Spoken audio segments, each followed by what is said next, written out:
Pai Sensei, conta pra nós um pouco sobre o período Heian. Hum, Período Heian. Período Heian é o segundo momento da antiguidade japonesa. Ele vai abarcar, na verdade, é finzinho do século VIII, mas eu já falo do século IX ao XII, porque só tem 6 anos de século VIII, é Tá. 794. É o momento em que o Japão ele vai sofrer uma grande transformação e é a época que se caracteriza pela consolidação da nobreza. Hum. Até o período anterior, até o século VIII, o contato com a China era muito grande. Então ele recebeu a cultura, a civilização, o sistema político, o modelo, né, de organização política, inclusive na cultura. Você nota muito a presença dessas características chinesas. Acontece que no século IX vai haver a interrupção das missões oficiais à China. E a partir de então, o Japão vai se, não digo afastar, mas manter uma certa distância, não vai haver essa dependência tão grande da China. Tem vários motivos, mas enfim, ele vai se afastar e com isso ele vai, eu sempre digo que é o momento de cozinhar tudo aquilo que recebeu da China, botar o tempero japonês e fazer nascer uma outra configuração, tanto do ponto de vista social quanto do ponto de vista cultural.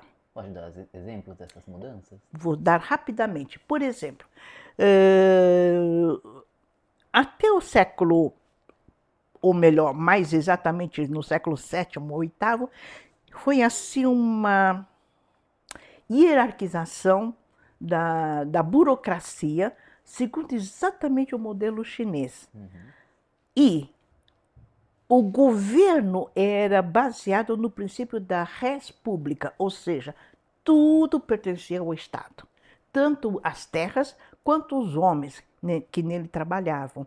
Então, as terras eram distribuídas de acordo com idade e gênero, e da produção eram cobrados os impostos. Então, era dado, depois de algum tempo devolvido, fazia-se novo censo e redistribuía. Então, tudo pertencia ao Estado. Acontece que no século IX, no fim do século VIII, século IX, houve uma mudança de capital para a atual Kyoto, perdão, e então vai haver a quebra desse princípio de tudo público. E vão começar então a surgir os proprietários privados, os proprietários, né? E à medida, quem são esses primeiros proprietários de terras privadas? São a alta nobreza, quem tem mais dinheiro, mais poder. Não só os nobres, mas também o clero. Os monges, os sacerdotes também tinham esse privilégio de não pagar o tributo, então se tornam proprietários de terras. Isso vai fazer com que determinadas classes da aristocracia cresçam, enriqueçam e dominem, o quadro político, acabam ocupando os cargos mais importantes. E com isso, então, vai haver eu sempre acho que o princípio dessa época é da pompa. É a aristocracia que vai dominar esse mundo. E na cultura, então, é o momento em que vai aparecer a primeira expressão, vamos dizer assim, caracteristicamente japonesa da cultura. Citando alguns exemplos, a pintura chinesa daquela época era monocromática e era o escuro e claro, sempre do nanquim, em que eles trabalhavam sempre com esta perspectiva de frente e fundo. Né? A pintura do período Heian muda completamente. Primeiro, vai ser ultra colorida. Olha. Vai ser uma policromática e a perspectiva é muito interessante. É como se você, por exemplo, numa casa, você cortasse o telhado e você estivesse vendo o que está passando lá dentro de cima do telhado. Uhum. Então, cor, perspectiva. Nesse sentido, agora passa a ser em diagonal, né? Certo. É um exemplo. E os traços passam a ser muito... A vestimenta passa a ser uma vestimenta que lembra muito mais o que não é exatamente a mesma coisa, mas é como se já fosse o nosso kimono japonês. Não é mais a vestimenta dos nobres chineses. Uhum. E assim vai. E o que eu acho muito notório, né, é a literatura. Na literatura, bom, é a época em que as mulheres elas têm acesso às letras, então elas aprendem a ler e escrever, mesmo porque uma das artes, não digo a única, mas uma das artes que eram cultivadas na corte era a poética. Uhum. Então você teria que ser um bom poeta e também um bom calígrafo, porque você escreveu poema e tudo era feito por cartas, né? Certo. Então, bom, sem mulheres a corte perde a graça. Para que elas pudessem participar desses saraus, as mulheres tiveram acesso às letras. E elas passam a escrever, a compor poemas, nascem poetisas famosas, e é o momento em que também nasce a literatura feminina no Japão. Inclusive, um dos primeiros romances femininos universais é de uma autora japonesa, a Murasaki Shikibu, que escreve os contos de Genji. Em japonês é o Genji Monogatari. Né? E nasce também nessa corte que era toda de pompa e tal, nasce também os diários femininos que passam a ter um caráter mais pessoal. Até então, até o período anterior, os diários eram diários anais, anotação dos fatos, o que ocorreu, qual a decisão que foi tomada. E nesse período, pelas mãos femininas, nasce o diário feminino, em que elas vão contar as dificuldades, as agruras que elas passam por ser esposa de enfim, por não poder acompanhar o filho, enfim, vão contar mais as suas experiências pessoais, tanto é que são chamados também de diários íntimos, dependendo da denominação, né?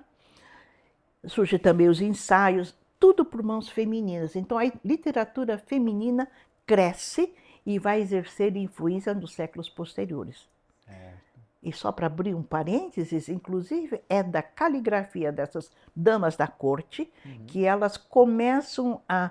Era tudo em kanji, era tudo em ideograma. Tá? Então o ideograma, nessa época, passa a ser usado tanto pelo seu sentido em japonês, como pela leitura chinesa de origem adaptada à pronúncia japonesa. Então o ideograma passa a ser dois tipos de uso. Né? E as mulheres, ao escreverem, usando os dois métodos, elas vão começar a desmanchar o ideograma pela caligrafia feminina, pela mão feminina. É aí que é plantada a semente do que depois, cerca de 10 séculos depois, vai gerar o que nós chamamos de hiragana.